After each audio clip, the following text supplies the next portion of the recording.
ভাই বন্ধুরা, তো চলে এলাম আবার একটা নতুন ভিডিও নিয়ে, একটা নতুন চমক আর একটা কিন্তু নতুন ফ্রেশ ব্লগ নিয়ে তোমাদের সাথে। সামনে কিন্তু মুখ দেখা যাচ্ছে দেবাশিসের, তার মানে আজকে কিন্তু অনেক দিন পর দেবাশিস আজকে যাচ্ছে। তার কারণ হচ্ছে কি, আজকে একটা শুভ কাজে এবং ভারতবর্ষ তথা পৃথিবী জুড়ে যেই নাম চারিদিকে ছড়িয়ে আছে, মনে প্রাণে মানুষের যেই নাম থাকছে দেবাশিস আর আজকে আমি দুজনে মিলে চলে যাচ্ছি রাম মন্দিরে। এবার বলে রাম মন্দির, রাম মন্দির মানে কোথায় রাম মন্দির? অযোধ্যা? হ্যাঁ, অযোধ্যা না, অযোধ্যা রাম মন্দির যাওয়ার মতো এখন আপাতত সময়ও নেই, আর হচ্ছে টাকা পয়সারও একটা ব্যাপার থাকে, সময়েরও ব্যাপার, সামর্থ্যেরও ব্যাপার থাকে, যেটা কিন্তু সম্ভব হয় না অনেক মানুষের কাছে। অযোধ্যা রাম মন্দির একদিন না একদিন যাব, অবশ্যই আমরা যাওয়ার চেষ্টা করব, কিন্তু খুব তাড়াতাড়ি কিন্তু চলে আসছে কিন্তু রামনবমী। এবার এখন কোথায় চলে এসেছি তোমাদের তো বলেই দিলাম, আজকে অযোধ্যা রাম মন্দিরে যাইনি, কিন্তু কলকাতার বুকে, খাস মানে কলকাতার বুকে বলা ভুল, কলকাতার খুবই কাছাকাছি চলে এসেছি একটা বিখ্যাত নামকরা রাম মন্দিরে। আমি কিন্তু রাম মন্দির এখন অবধি কভার করেছি কিন্তু নিউ টাউন রাম মন্দির, তারপরে করেছি শিয়ালদাহর রাম মন্দির। অনেকেই কিন্তু জানে না শিয়ালদাহতেও রাম মন্দির রয়েছে। এরকম কলকাতার বিভিন্ন এরিয়ায় কিন্তু রাম মন্দির ছড়ানো রয়েছে, কিন্তু আজকে চলে এসেছি প্রপার নাম, জায়গার নামই হচ্ছে রামরাজাতলা। রামরাজাতলার মধ্যেই রয়েছে রাম, আর মন্দিরে রয়েছে রাম, মানে এখানেই রয়েছে রাম মন্দির। 300 থেকে 350 বছরের পুরনো ইতিহাস এই মন্দির বহন করছে, আর এখানকার বিগ্রহ অনেকটাই আলাদা। অন্যান্য রাম মন্দিরে যে রাম ঠাকুর আর সীতামাকে দেখতে পাই তাদের থেকে কিন্তু এখানকার বিগ্রহ যেটা দেখাবো পুরো আলাদা। আর একই বেদির ওপরে প্রায় 26টার ওপরে কিন্তু বিগ্রহ আমরা কিন্তু দেখতে পারবো, যেটা কিন্তু খুবই কিন্তু চমক লাগার মতো। সেইটা কিন্তু আজকে আমরা দেখব। আর হচ্ছে এটা কোথায় রয়েছে, রামরাজাতলাটা আবার কোথায় সেটা দেখব, সেটা তোমাদের রুট গাইডলাইন দিয়ে দেবো। আমি আজ দেবাশিস বেরিয়ে গেছি, দেবাশিসকে বলতেই দেবাশিস রাজি হয়ে গেছে, বলেছে রামনবমী যখন প্রভু শ্রীরামের জন্মতিথিতে সবাই অযোধ্যা যাবে, তো সেটা তো যাওয়া সম্ভব না।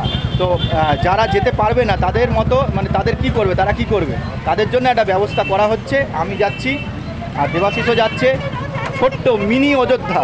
আজকে কলকাতার খুব কাছাকাছি রামরাজাতলাতে নিয়ে যাচ্ছি, ওখানে গিয়ে পুরো মন্দিরটা ঘুরিয়ে দেখাবো, ওখানে যে বিগ্রহগুলো আছে সেগুলো দেখাবো, কবে পুজো হচ্ছে, কতদিন ঠাকুর থাকবে না থাকবে সমস্ত ডিটেলস দিয়ে দেবো। ওখানে কিন্তু মেলা হয়, সমস্ত ডিটেলস যা যা আছে সব ডিটেলস দিয়ে দেবো। তো স্কিপ না করে পরপর দেখতে থাকো। তো চ্যানেলে যদি নতুন হয়ে থাকো চ্যানেলকে সাবস্ক্রাইব করে পাশ থেকে বেল আইকন প্রেস করবে, তাহলে কিন্তু নতুন নতুন সব ভিডিও আপডেট কিন্তু সবার আগে পেয়ে যাবে। ইনস্টাগ্রাম আর ফেসবুক পেজের আইডি শো করতে পারলে ফলো করে দিবে। ইন্ট্রো টাইম হাদিসি আসিস, welcome to my channel travel and ফুডাঙ্গার। ঘোরার কোনো শেষ নেই, খেতে কোনো বাধা নেই। বাধা না রেখে শটাং চলে যাচ্ছি দেবাশিস আর আমি রামরাজাতলায় রামনবমী স্পেশাল প্রিপারেশান ভিডিও করতে আজকে নতুন রাম মন্দিরে। ঠিক আছে, চলো চলো যাওয়া যাক।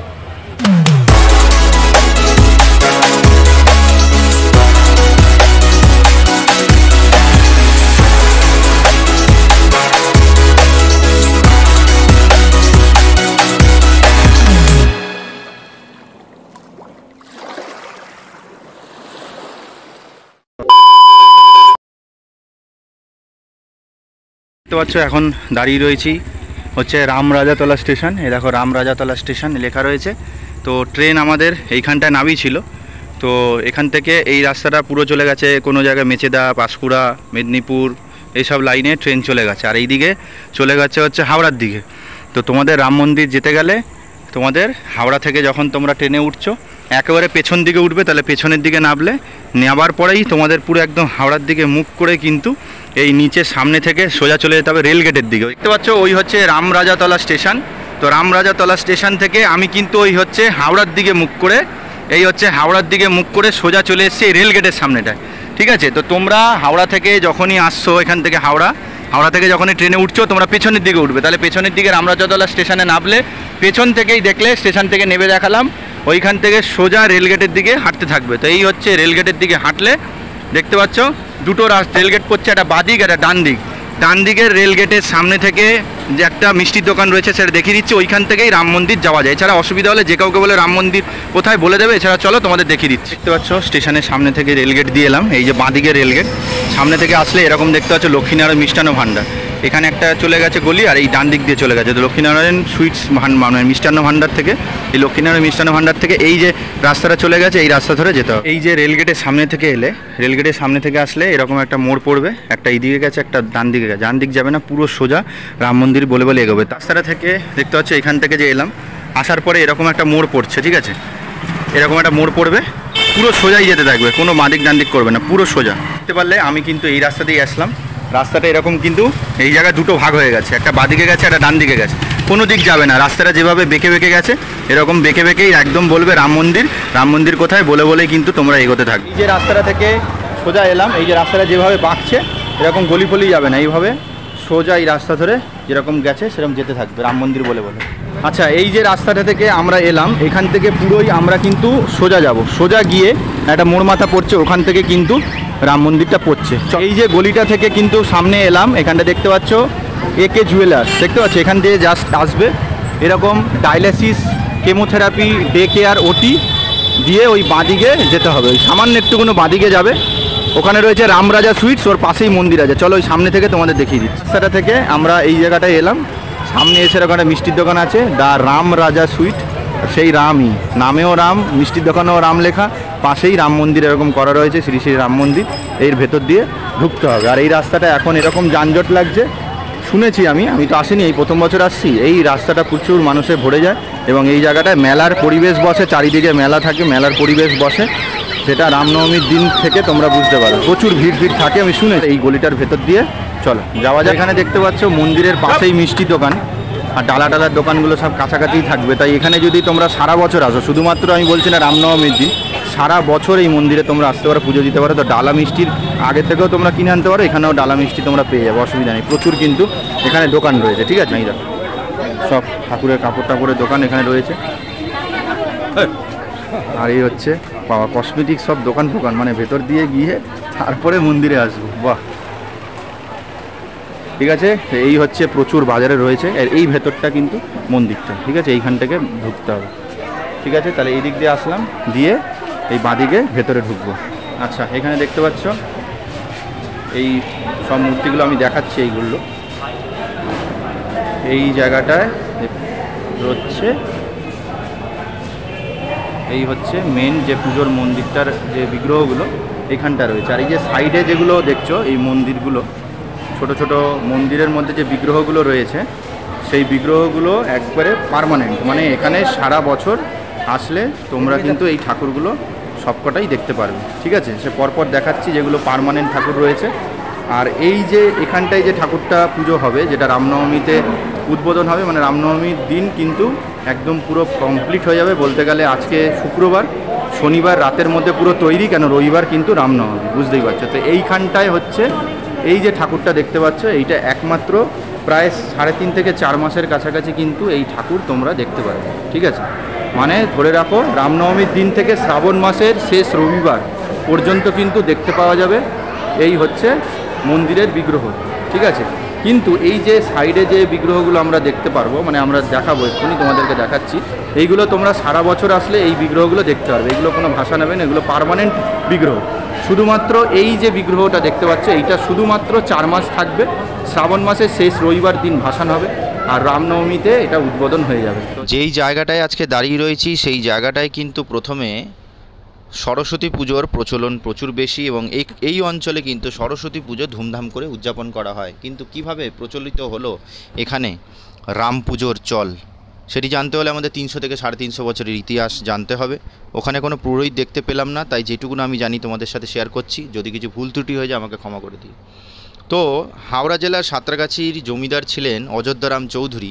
তিনি একসময় স্বপ্নাদেশ পেয়েছিলেন যে তাকে রাম মন্দির কিন্তু প্রতিষ্ঠা করতে হবে।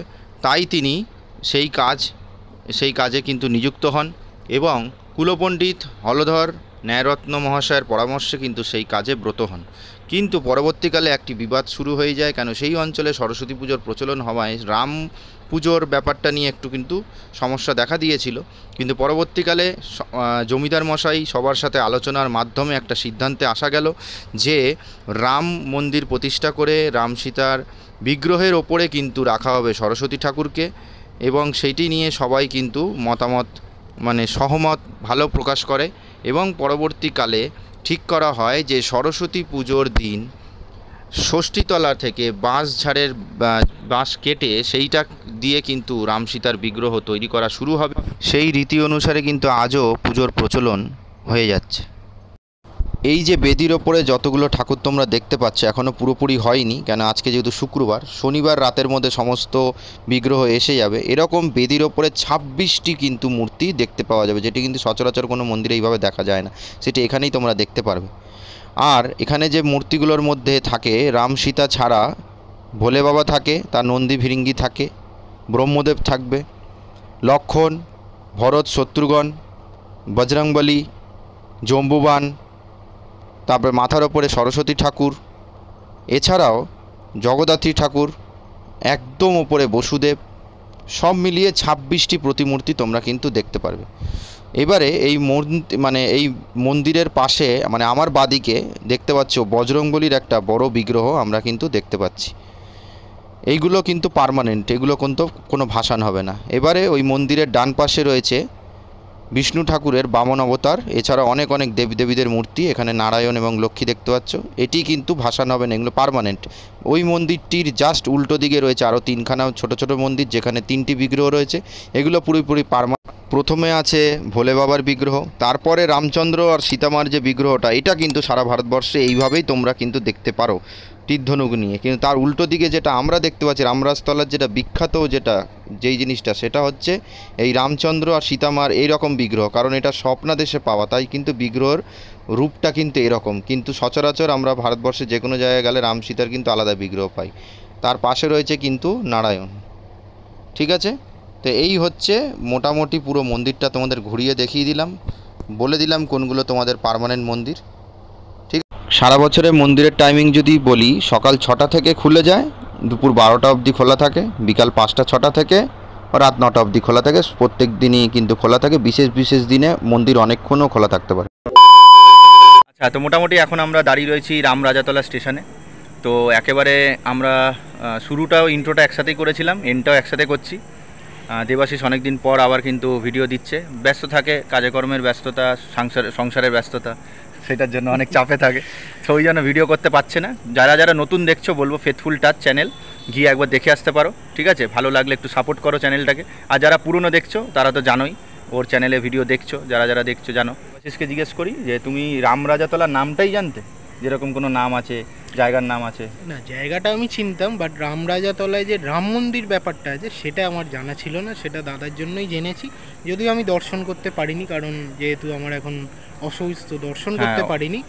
তোমরা যেরকম ভিডিও দেখলে, তো আমিও ওই ভিডিও দেখেই যেটুকু আইডিয়া করলাম, ভালো লাগলো, এইটুকু বলতে মানে ভালো লেগেছে। হ্যাঁ, একটা কথা বলতে পারি, ভালো লাগলো। মানে আবার শুনছি এখানে রাত 2:30 থেকে, কালকে রাত 2:30 থেকে নাকি লাইন পড়ে যাবে। এই যে ব্যাপারটা, মানে এতটা জাগ্রত, এবং মানে চারিদিকে কিন্তু একদম মানে কি বলবো, মানে হাট বসবে একটা, এইটুকু বলতে পারি। এই ব্যাপারটা খুব ভালো লাগলো। আর অযোধ্যায় কবে যাবো জানি না, যদি সিঙ্গেল থাকতাম ডেফিনেটলি তোমরা খুব তাড়াতাড়ি আমার চ্যানেলে ভিডিও আমারটা না দেখলে ওরটা দেখতে হবে, এইটুকু আমি কথা দিতে পারতাম, বাট এখন ক্ষুধা জানে। কিন্তু আমরা চেষ্টা করব অযোধ্যায় যদি একটা ট্যুর করতে পারি, সবাই মিলে একবার যাব, তখন ওইখানেও একবার দেখে আসবো। যারা গেছো অযোধ্যা রাম মন্দির তারা জানো, যারা আমাদের মতো একদম অযোধ্যা রাম মন্দির যাওয়ার মতো অবস্থা নেই, টাকা পয়সার অভাবে হোক আর সময়ের অভাবে হোক, তাদের জন্য ওই ছোট অযোধ্যা, আজকে বলা যেতে পারে রামরাজাতলায় কিন্তু ছোট অযোধ্যা মন্দির বলাই যেতে পারে। এখানে এসে তোমরা ঘুরে যেতে পারো, আর ভিডিও, খাবারের ভিডিও সব ওর চ্যানেলে আছে, দেখে আসতে পারো।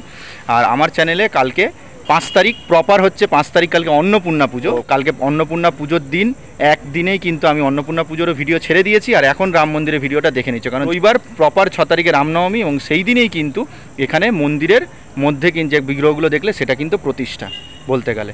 আর আগেও বলে দিয়েছি, ভিডিওর মধ্যে আরেকবার রিপিট করছি, এই মন্দিরটা 300 থেকে 350 বছরের পুরনো। রামনবমীর দিন থেকে শ্রাবণ মাসের শেষ রবিবার পর্যন্ত যদি যাও এই মন্দিরগুলোতে, ওই মন্দিরটার মধ্যে 26টা বিগ্রহ দেখতে পারবে। আর যদি বাই চান্স এই সময়ের মধ্যে নাও যাও, বাকি যে 8 মাস মন্দিরের টাইমিং অনুসারে তোমরা গিয়ে একেবারে কিন্তু মন্দিরে বিগ্রহ দেখতে পারো, বাকি বিগ্রহগুলো দেখতে পারো, পুজো দিতে পারো, সবই হয়ে যাবে। আর রামনবমীর দিন যদি প্রপার আসো এই ভিডিওটা দেখে, তাহলে কিন্তু দেখতে পারবে কীরকম জাঁকজমক হচ্ছে। আমরা আসতে পারবো কিনা জানি না, কিন্তু ভিডিওটা দিয়ে গেলাম, সেই বুঝে তোমরা এসে ঘুরে যাও, মন্দিরে পুজো দিয়ে যাও। শুনলাম আগামীকাল যে আমি ভিডিওটা সকাল দুপুর আপলোড করব, সেই দিনই রাত্রির 2:30টা থেকে নাকি শুয়ে থাকবে সমস্ত লোকেরা নাকি পুজো দেওয়ার জন্য। তার মানে বুঝতে পারছে কিরকম জাঁকজমক, মানে প্রচুর লাইন পড়বে। তো চলো আর বেশি ভিডিওটা বড় করছি না। অযোধ্যার রাম মন্দির না যেতে পারলেও পশ্চিমবাংলার ভেতরে আরেকটা রাম মন্দিরের খোঁজ তোমাদের দিলাম। নিউ টাউন রাম মন্দির গেছিলাম, তারপরে শিয়ালদা রাম মন্দির গেছিলাম, সেগুলো সব লিঙ্ক আমি ভিডিওর এন্ডে দিয়ে রাখবো, বা আমার চ্যানেলে গিয়ে রাম মন্দিরের ভিডিও দেখলেই তোমরা বুঝে যাবে। ঠিক আছে, তো এত অবধি ভিডিও ছিল। ভিডিওটা ভালো লাগলে লাইক কমেন্ট শেয়ার করে দিও। চ্যানেলে নতুন থাকলে চ্যানেলটাকে সাবস্ক্রাইব করে পাশ থেকে বেল আইকন প্রেস করে, তার কিন্তু নতুন নতুন চমক ভিডিও আপডেট কিন্তু সবার আগে পেয়ে যাবে। তো দেখা যাক নতুন কি ভিডিও নিয়ে ব্যাক করি, যাই আসবে চমকদার আসবে। 12 মাসে 13 পার্বণ, আবার কোন পুজো হবে তখন আবার পুজোর ব্লগ দিতে থাকবো। আর ফেথফুলটার চ্যানেলে গিয়ে ফেথফুলটার চ্যানেল দেখো, এর ভেতরে অনেকগুলো আগেকার ভিডিও করেছে, ওগুলো দেখতে পারবে। নতুন নতুন ভিডিও আশা করি আবার নতুন করে দেবে। একদম। আর দেখা যাক কি হয়। তো চলো আপাতত জয় শ্রীরামের নাম নিয়ে, জয় শ্রীরাম বলেই দিই, জয় শ্রী শ্রীরাম নাম দিয়ে ভিডিওটা এখানে এন্ড করলাম। চলো।